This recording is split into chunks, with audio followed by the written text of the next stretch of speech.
Okay, nobody loves vampires more than Anne Rice, right? You notice the other two stories are very different. Like Blade is about killing vampires, right? Underworld is about the war with the vampires, their internal war. But Anne Rice is about being with the vampire or becoming a vampire, right? She's very intimate with vampires. She represents vampires in a completely different way. And I almost was like, you know what? Right? I seriously was that way, right? I seriously was that way. But then I'm going to tell you guys what happened, man. I'm going to tell you guys what happened, man, right? This is what got me back, man, right? Like, like I said, man, Brad Pitt, Brad Pitt obviously is a great actor, right? And everybody in this movie was premier acting. I think the story's pretty well done. I haven't read any Anne Rice books myself. I think my wife's got like all of them, right? But I haven't read any Anne Rice books myself, like ever. So that I can't really judge it by more than what I've seen in the movies. And I'm like, they're cool. They're very emotional. But what brought me back was this right here. This is what brought me back. And not for the reason that you guys are going to think. No, it's not because it's Aaliyah and she was hot. That's not it. All right, it's a little bit that. But it wasn't that, but it was some other stuff too. She's incredibly powerful. So in Anne Rice's version of vampires, I had to reconcile with the individual power of these vampires. And it seems like they're on a whole nother level based on what Akasha was able to do. She had pyrotechnic abilities. I think they could fly. She could just destroy people with like a flip of her hand. This was goddess level power. And I don't know if there's anything in Blade or Underworld that matches that. Like I like maybe the Blood God, maybe in that brief time, if Deacon Frost could have manifested that Blood God, maybe. But other than that, I don't think outside of Anne Rice's work, I don't think I've seen a more powerful vampire than Akasha. Right? I don't know that. And we've seen some pretty powerful vampires, and I'm open to the debate on it. I cannot recall any vampires more powerful than Akasha. And that's what brings me back to Anne Rice's world, where I have to reconcile this. But the thing about this, so this is Earth over a long history, right? There's a long period of time that goes on in her world. Akasha herself comes from an ancient time. Like there's a whole mythology written about Akasha, and she comes from ancient. We're gonna put her over here. Right? Let's put Akasha over here. Yeah, she doesn't have to go anywhere. You stay right there, okay? So this whole time, like she's ancient all the way into modern times. Obviously, the 1800s was a big time. They loved that. 18th century New Orleans. She loved that period of time. Beautiful area, right? I've been out to New Orleans. You guys got to check this out. This is all about European cities, but it's modern times.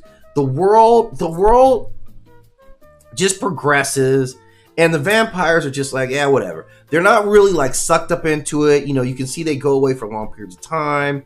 When Akasha came back, she was just blown away by how much the world had actually changed. And the vampires here, like they feel very intimate. It's very personal. They're almost isolated by their vampirism. Like they are the only ones or the first ones that have I've seen them treat vampirism as a curse in some regard, right? And a curse in some regard. And I gotta take the time to pull this out, man, right? Because oh man, let's see. I gotta pull this up, man.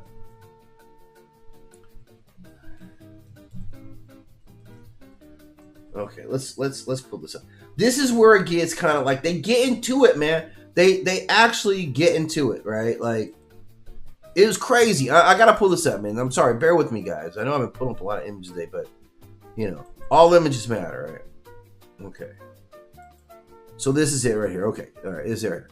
All right, this is where it gets nutty because like this is I don't know the her name in the movie. This is Kirsten Dunst's character, and for her being turned into a vampire is a curse because she's like a kid. I'm a kid forever. I'm a kid forever. I live forever as a child, right? If I wanted to grow up, she never gets. So she is life stuck, is what she represents. In fact, like the overall theme was like, oh shit, it's boring to live for so long.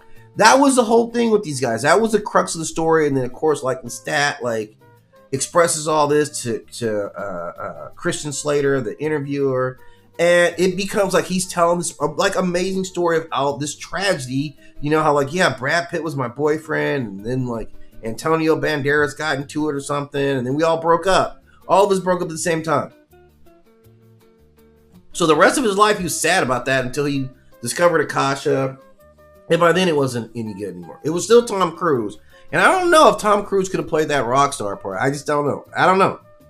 Outside of like, what was that? Like Risky Business. Like I would tell Tom Cruise, leave that dancing alone. I'm just telling this for you, Playboy. So the whole thing about this world is that this is the most supernatural of all these. That's one of the biggest differences. Where Blade sees it as more biology, Underworld, it's bloodline. They're species. They are specifically a species. They didn't teach you about this in high school, but it should have been in your biology class. That's what Underworld is, because the vampires and the Lycan, they exist. These are a species that diverge from each other. So this is 100% within the ecosystem. So they pitch this as they're normal to this ecosystem. And Blade doesn't necessarily, like, Blade's kind of a virus too. So I don't know. I'm not sure what he sees. He has Dracula. So I think he's still kind of saying it's supernatural, though he doesn't give us any supernatural. I mean, his origin, from what I understand about Blade, his origin would make me, the origin of the Blade verse, the vampires in that universe, would make me think that it was some type of supernatural event. Maybe, but I'm not sure on that one. So this is what it is. In this world, it's so supernatural because it draws on Enlil. This is old like mythology. It's actually like a demonic spirit. If you're not familiar, Akasha gets the initial vampire gets this one right here. In case you guys can't see her, it's Aaliyah right here, right? Just blow her up, just so you guys can see it, right? I just want you guys to be able to see this. Okay. All right. So she's the vampire queen, and the way it goes down is she was being killed and she was dying, and her soul was gonna escape her body. And Enlil, this demon, attaches itself to her. They bond. Now she's bonded with a demon, and they go back inside her body, and that's how she became a vampire. Which is why she has like godlike powers, because she's drawn on this demon, Enlil, yada yada yada. Now they exist in this form, right? So that's kind of how their origin starts. So their origin is far more supernatural than the others, and it plays out. So it's not as much scientists. You're kind of chill. You're supposed to be chosen or cursed in this world. That's kind of, because this is a lot, man. They do put a lot of thought into who they change into a vampire. They don't just willy-nilly be making vampires anymore. At least seem like they got there. Hey, look, you're creating more immortals. There's only so much money that can go around, right? Only so many people can buy up all the property in New York over a 123-year period. So they had to decide that. So they set out, so they keep it very thin. They're setting up franchises all over the place. Now, there's not any like formalized structure. It's kind of a bunch of loose connection among the vampires. Not necessarily a ruling class or a council. It's just power. Who has power and who can wield it and who's sharp. That's really what it is. The older you are, you tend to be more dangerous. But, look, you can get jumped. You can get that work just like anybody else. And we saw it. Akasha got jumped. She was the most powerful.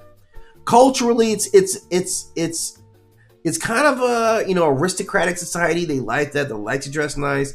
Akasha kind of turned it into like real nonsensical predatory behavior. That's just who she was, right? But overall, the world, they kind of, they're a threat to us, but they're not like trying to wipe us out or anything like that. So they're not going to try to put the blood god on us.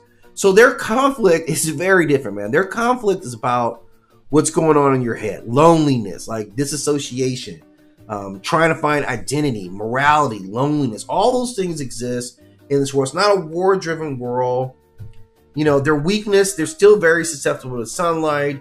Other than that, man, we haven't seen a lot other than like magic, when they killed Akasha. So I guess they did use some weaponry on her. So that proved to work. She was able to be killed or had the spirit taken from her, whatever it was. So, that's kind of it. Humans are food here most of the time. Some of them become companions. They can even love you a little bit, right?